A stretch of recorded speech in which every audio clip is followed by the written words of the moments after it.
অনেকে গোসল ফরজ হলে মনে করেন যে এই অবস্থা সাহারি খাওয়া যায় না, এটা ভুল ধারণা। আপনার রমজানের রাতের বেলা গোসল ফরজ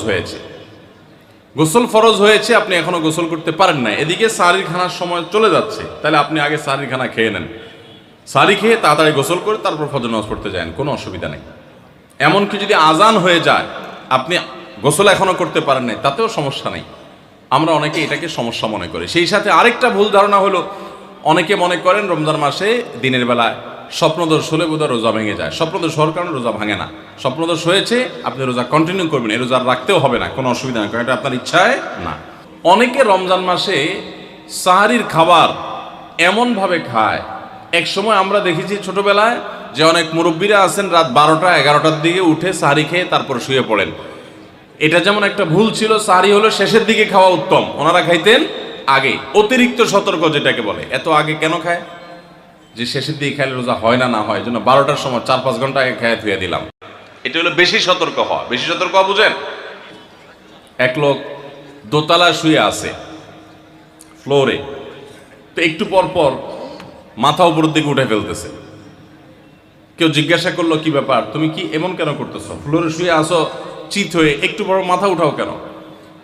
তো লোকটা বলল, নিচের ফ্লোরে একজনে সুই সুতা দিয়ে কাপড় সিলাইতেছে, তো এইভাবে সেলাই করে টান দেন উপর দিকে।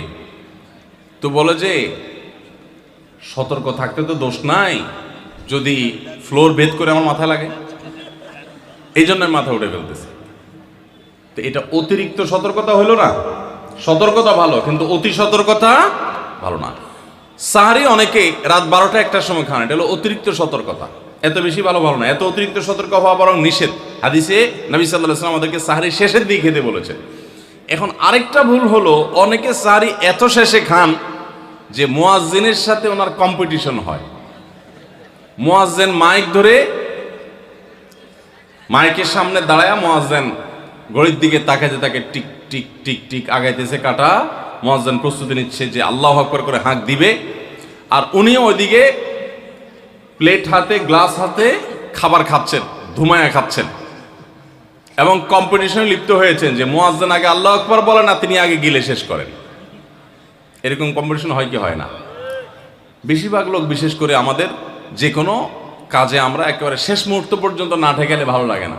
এই যে একদম আজান হওয়ার আগ মুহূর্ত পর্যন্ত খেতে থাকা, অনেক সময় দেখা যায় যে ভিতরে যাইতে যাচ্ছে আজান পড়তেছে, এখনো আমার গলার নিচেও নামে না, এদিকে আল্লাহু আকবার শুরু করে দিছি, আল্লাহু আকবার শুরু করতেছে, তখনও চাপাইতেছি, এবার ফালাই দিছি। দেরিতে সাহারি খাওয়া সুন্নত, এর মানে এই না যে এত দেরি করবেন যে মুয়াজ্জিনের সাথে আপনি চোর পুলিশ খেলাবেন। এত দেরি করা এটা অবশ্যই সুন্নাহ নয়। নবী করিম সাল্লাল্লাহু আলাইহি ওয়াসাল্লাম সাহারি খেয়ে শেষ করার পর ফজরের নামাজ পড়তেন, মাঝখানে 50 আয়াত পড়ার মতো গ্যাপ থাকতো। 50 আয়াতের গ্যাপ মানে হলো 5 থেকে 7 মিনিট এভারেজ, এরকম গ্যাপ তিনি দিতেন, তারপর তিনি নামাজ পড়তেন। তো এই জন্য ভাইরা আমার, সাহারির সময়, ভোর রাতের সময়টা হলো দোয়া কবুলের সবচেয়ে মোক্ষম সময়। 24 ঘন্টার ভিতরে দোয়া কবুলের সবচেয়ে আদর্শ সময়, যে সময়ের দোয়া কবুলের সম্ভাবনা সবচেয়ে বেশি, সেটা হলো ভোর রাতের সময়টা। আল্লাহ সুবহানাহু ওয়া তাআলা ডেকে ডেকে বান্দার ক্ষমা ঘোষণা করেন, বিপদ আপদ দূর করেন, অসুখ বিসুখ দূর করেন। এই সময়টা হলো রাতের শেষ প্রহর, ফজরের আগের সময়টা, তাহাজ্জুদের সময়টা।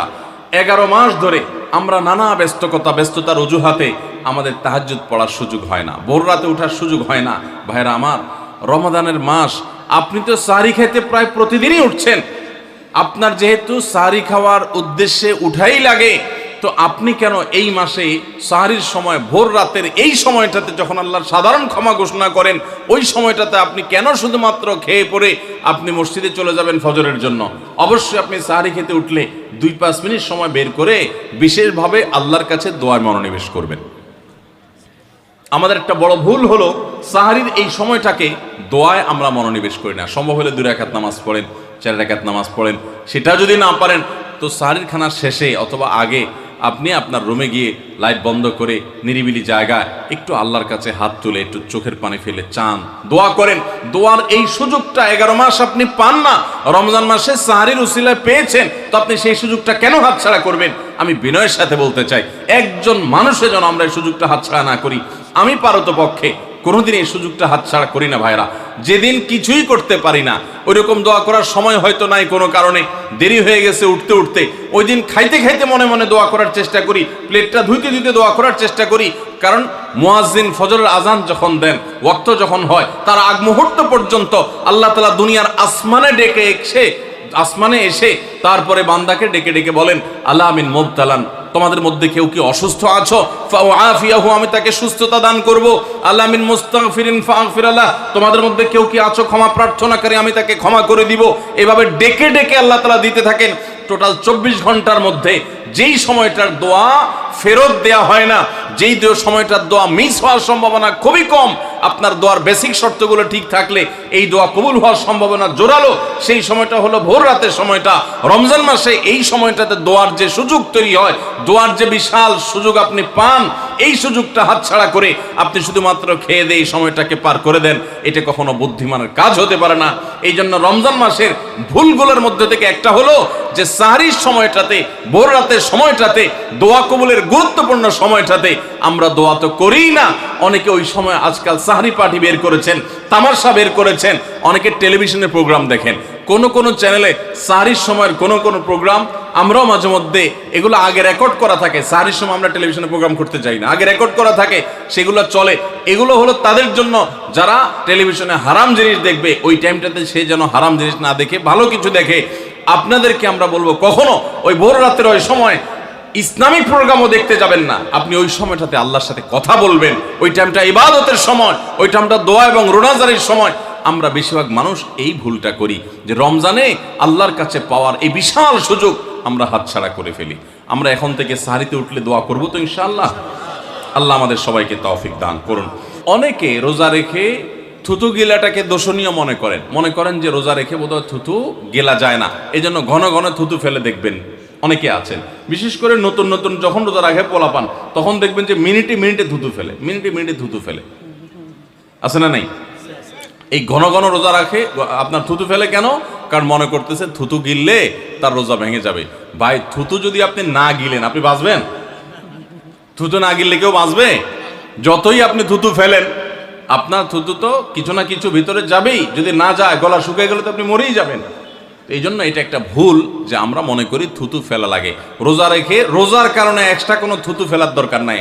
আপনার মুখে বালু চলে আসছে, একটা মশা ঢুকে গেছে, আপনি রোজা আছে, এটা যেন ভিতরে না যায়, সেজন্য থুতুটা ফেলে দিলেন, এটা ভিন্ন কথা। আপনি বেসিনে গিয়ে ফেলে আপনি একটু পানি ঢেলে দিলেন। কিন্তু রোজা রেখে ঘন ঘন থুতু ফেলতে হবে, থুতু গিলা যাবে না, এরকম কোনো কথা নাই। এটা আমাদের একটা ভুল, রমজান কেন্দ্রিক একটা ভুল। আপনার যদি রাতে ঘুম না পুরে আবার দিনে ডিউটি থাকে, ঘুম একটু যদি যাওয়াই লাগে, তো ফজরের পর ঘুমাবেন না।